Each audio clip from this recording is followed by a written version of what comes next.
Hello candidates, welcome to the second session of our lesson. In the previous lesson we had current migration.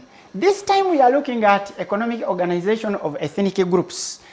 Unlike the previous discussions, our center of focus shall be on how different ethnic groups were engaged. Here they were engaged in a number of activities, aware of farmers having crop farming, iron working, animal rearing, trade. And the kind of trade was intercommunal from one community to another. They had also pottery, others carried out hunting. Now, when it comes to trade, what does the term trade mean? Exactly, trade refers to the buying and selling of goods or services. Now, during this period, you find that the item of trade were got through barter trade, which was the system of trade during that period. What does the term barter trade mean?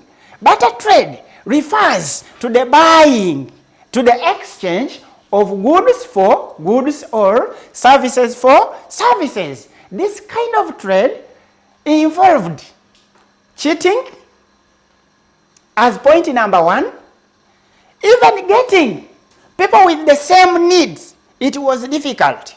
So that was a serious challenge during that period. Then in West Africa, you find that there was a kind of trade which was referred to as trans-Saharan trade. What was trans-Saharan trade? Trans-Saharan trade was the kind of trade that was carried out between the people of West Africa and those of North Africa across the Sahara Desert. This group of traders organized themselves in large numbers, and that kind of organization was termed as caravans. And by caravans we are meaning the group of traders moving together, carrying trade items to and from market centers. There were reasons as to why these people moved in caravans. One, for protection as the major one. Two, they also offered to transport trade items to and from market, and they could be paid for the services. Boys and girls, you need to know the examples of West Africans who got involved in this kind of trade. We had the Soninke, we had the Hausa, the Ashanti, we had the Mandingo. And those of North Africa were two categories. We had the original inhabitants as the Berbers and the Tuaregs. Then foreigners who had already come to occupy that area, we had the Arabs, Jews, Romans, the Greeks.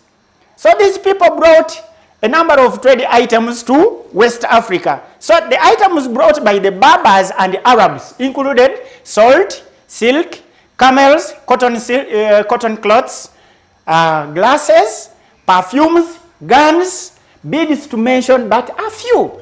Then the items of trade they got from West Africa this way included ivory, gold, hides and skin, ostrich feathers, etc. etc.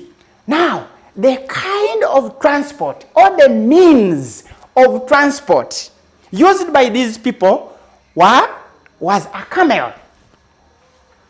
And why?